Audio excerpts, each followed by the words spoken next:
This story was posted 25 days ago by a Reddit user named Dean Bowl. And trust me, the ending is truly horrific, and it will send chills down your spine and make your hair stand on end. So, let's begin. Bear with me. I know this sounds crazy. 2 weeks ago, I woke up in a hospital bed. They told me I was in a car accident. I don't remember the crash, just a blinding flash of light. Since being discharged, things have felt wrong. Not just slightly off, deeply off. Like the world is wearing a mask, and I'm the only one who can see the seams. Little things were off at first. Easy to dismiss. But today, something happened. Something I can't explain. And now I know for sure. Whatever this is, it isn't just in my head. This is real. And I'm scared as fuck. At first, nothing seemed strange. Waking up in a bright, sterile room felt weird, but it was a hospital. That was normal, right? My parents were extra kind, their smiles a little forced, but they had almost lost me. I didn't think much of it, not until we got to the car. That's when the uneasy feeling hit me. Something was wrong.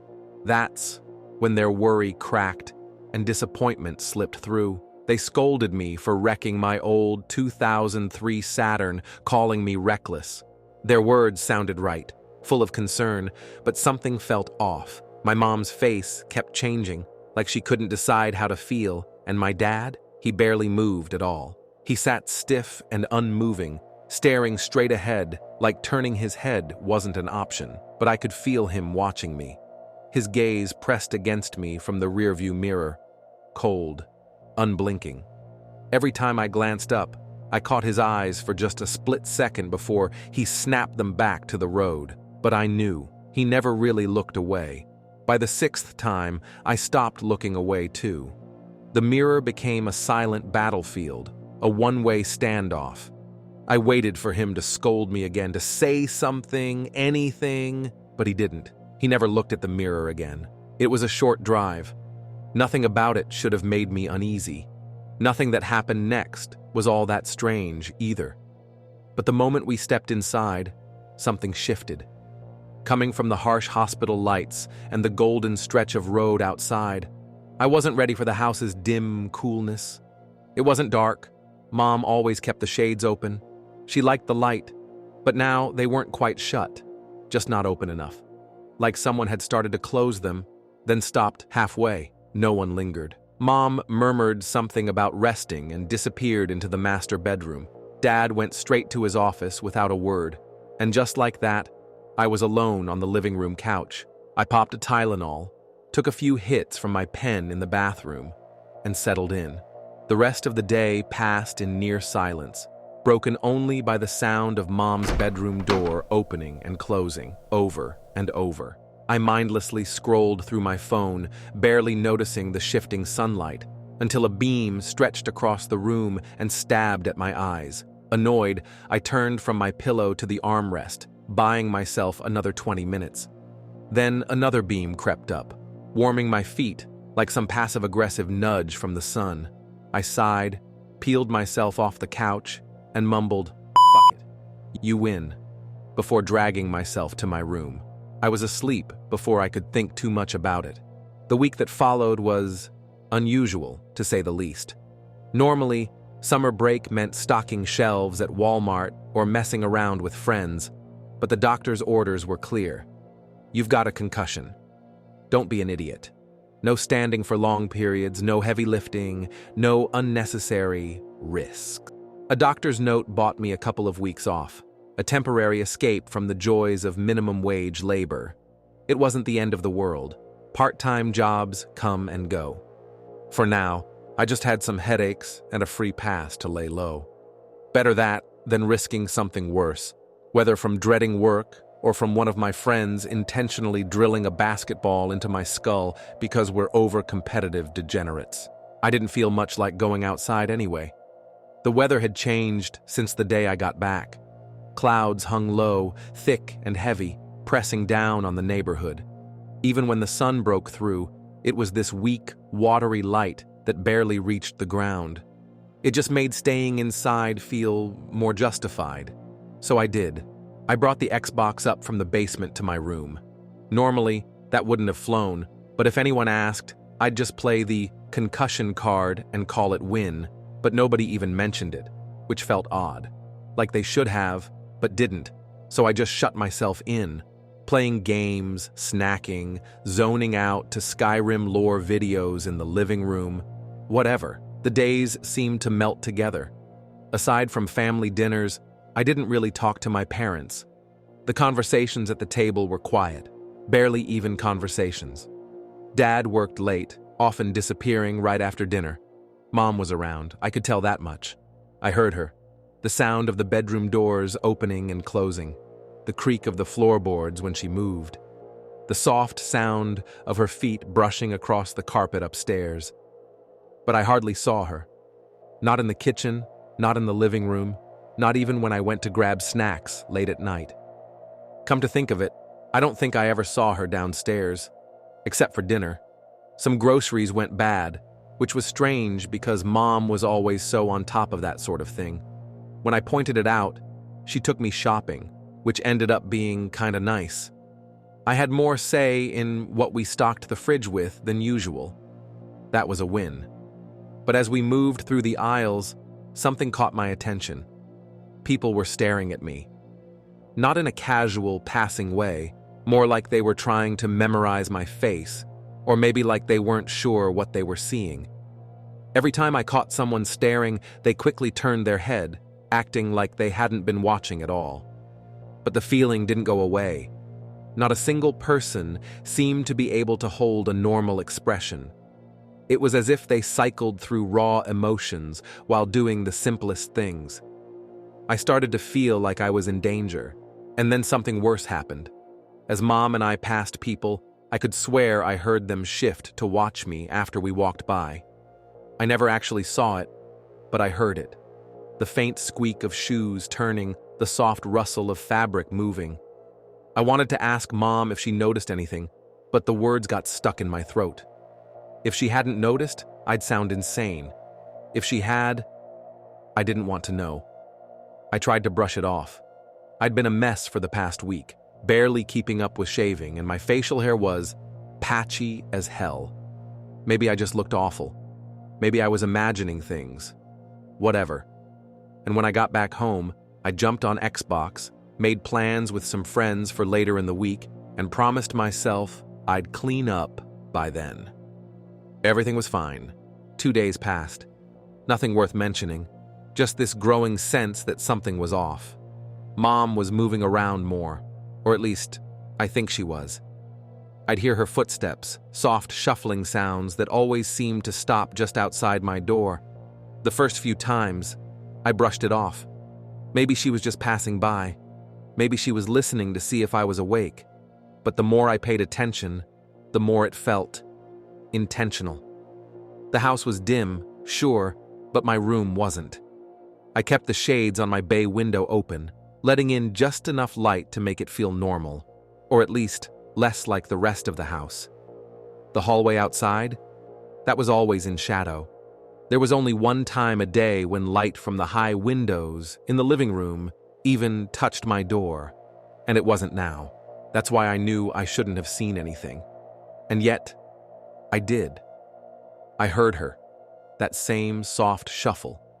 I glanced over from the edge of my bed, half expecting nothing, just another trick of my nerves. But for a split second, I saw her toenails, just at the edge of the door.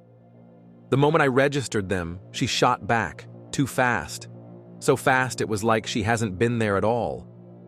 But I knew what I saw. The carpet where she had been left a faint depression, slowly rising back into place. My stomach twisted. Okay. That was it. No more dab pen, no more convincing myself I wasn't tripping out when clearly I was seeing things. I waited, listened, heard her shuffle away. Her door clicked shut. I exhaled, rubbed my face, and stood up. Enough of this. I needed to get out of the house, needed to see my friends, James, Nikki D, and Tyler. The plan was simple. Sober up, ground myself, and maybe, just maybe, bring up what was going on. Over Xbox, They all sounded totally normal. I'd only mentioned a few things in passing, nothing that set off any alarms. Most of our conversations had been about girls from school, memes, and messing around in Rainbow Six Siege lobbies. Maybe I was just overthinking. Maybe everything was fine. But as I grabbed my keys and headed for the door, I couldn't shake the feeling that, somewhere upstairs, Mom was listening. Obviously, driving wasn't an option. My car was totaled. My parents handed me $250 for the scrap it was worth, and that was the end of it. So, I dragged out my old bike from the shed in the back. I didn't even look at the house on my way out. Didn't need to see my creepy mom lurking in some upstairs window like a horror movie extra. If I did, I'd probably swerve straight into traffic just to avoid dealing with it. Instead, I shoved the thoughts down and let myself believe, for just a little longer, that I was just tripping out. That was safer. That was better. Besides, my odds were decent. I still had headaches. I was still a little stoned. I was still taking Tylenol. Put it all together, and maybe my brain was just running like a laggy Xbox. I rode up to the high school football field in about 20 minutes and hopped the fence. Everyone was already there: James, Nikki D, and Tyler. And what followed? It was awesome. The dap-ups were a little awkward at first, but once we got into it, everything clicked. We had a pump, a football, which lasted about 10 minutes before it needed air again, and a frisbee. The sun was bright for the first time since I'd left the hospital, and for the first time in days, I felt good. I'd shaved, I was surrounded by my friends, and I started to think, no, I started to hope, that maybe I'd just been missing out on real, in-person socializing. I almost fell for it. I almost convinced myself everything was fine. We played for hours. Eventually, we were wiped, ready to debrief before heading home. I was closest to the corner of the field where the old water pump was, so I went first. Yanked the lever, let the water rush out, cupped my hands, and drank. The others chatted behind me, their voices blending with the soft splash of the pump. Refreshed, I wandered back to where we'd been playing frisbee, flopped onto the grass, and pulled out my phone. The sun was brutal, washing out the screen. I tilted it, angling it downward to block the glare, squinting as I reached for the power button. And then I froze. Because in the black reflection of my phone's screen, I saw them, all three of them, standing at the water pump, staring at the back of my head. James and Tyler's faces were wrong. Their jaws hung open, too wide, far past what should have been possible. It wasn't just slack, it was twisted. Their bottom lips curled downward just enough to reveal rows of teeth. Their heads tilted forward, eyes locked onto me, shoulders hunched, arms dangling too loosely at their sides. They looked like something from a nightmare, like The Scream, but worse. Nicky wasn't as bad. He was staring too, but his face shifted, like my mom's had when she picked me up from the hospital. Like he couldn't quite get it right. And yet, their conversation hadn't stopped. Their voices came out perfectly, flowing like normal. But James and Tyler weren't moving their mouths. The water pump was still running. I had my phone up for maybe a second, but my whole body jerked, like I'd been stabbed. My fingers fumbled, and my phone slipped from my hands, landing in the grass with a soft thud. Nicky asked if I was good. I could barely think, barely breathe. Beads of sweat formed on my temples.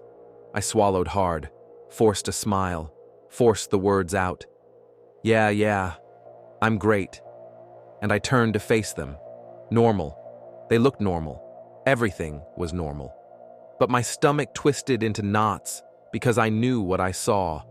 And for the first time since I got home, I realized I had nowhere to run. You sure you're good? I can't even remember who asked me that. Yeah, I'm good, man. My head's just pounding. I think I should go home. That part was true. It was pounding, and Nicky said, "You need a ride?" But I said, "Nah, bro." What? You like driving dudes around in your car or something? You into teenage boys? I got this." The other two laughed. The tension cracked just a little. We all started getting ready to part ways, but I dragged it out. Paced around their cars, made jokes, tossed the football over the hoods, anything to stall. I kept stealing glances at the mirrors and windows, waiting for another glimpse at what was under their veils. But nothing. The first few times, I swear I saw their eyes dart away from mine in the reflections, like they knew what I was doing. Then, it was like they just stopped looking towards me altogether. No matter how I angled myself, how fast I glanced, I never caught them like I had on the field. And yet, looking back, I can't shake the feeling, like they knew exactly where I was looking. Like they had just found ways to stare at me from difficult angles without me ever catching their eyes. I'm just glad they let me go home. I don't know what the end goal is, but I feel like I'm being bled out, played with, before I'm eaten. Eaten. I managed to steady my breathing on the ride back.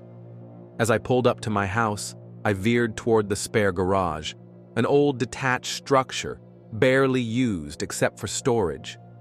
I figured I'd leave my bike in there for now, just so I wouldn't have to linger outside any longer than necessary. I wheeled up to the side door, gripping the rusted handle. The lock had long since broken, and with a firm push, the door groaned open. Dust and stale air hit me first, with the scent of old cardboard and forgotten junk.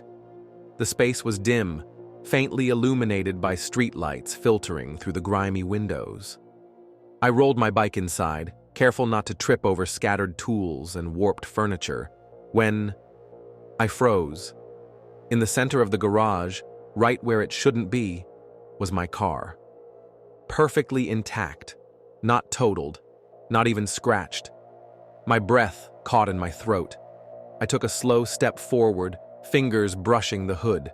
Cold, real, tangible. The last I'd heard of this car, I was being told it had been wrecked, scrapped.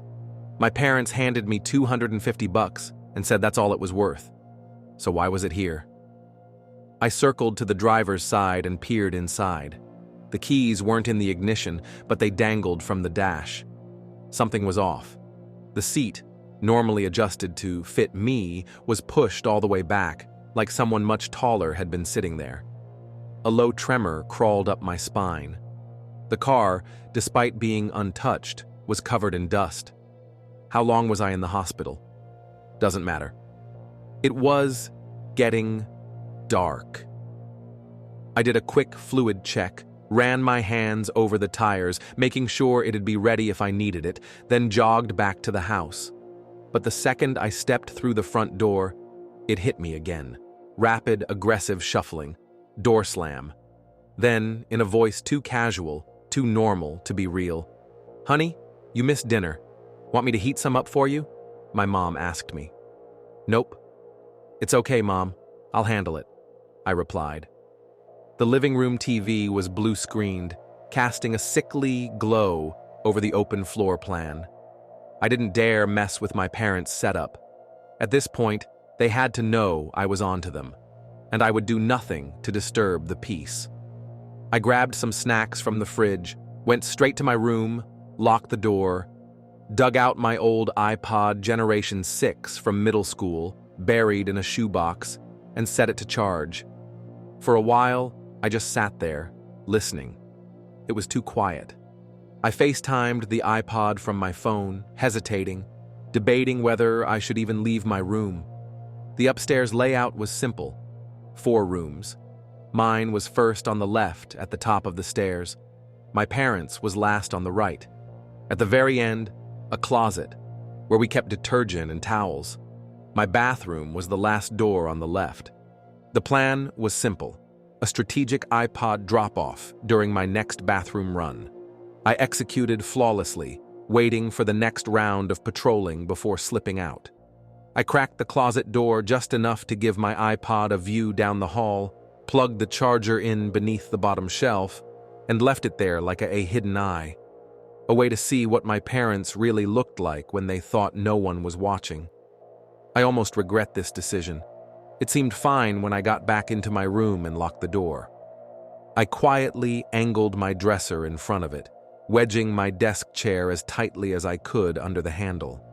Then, I heard my parents' door fly open, slamming into the inside wall of their bedroom. By the time I grabbed my phone, she was already there, standing at the end of the hall, facing my door, swaying.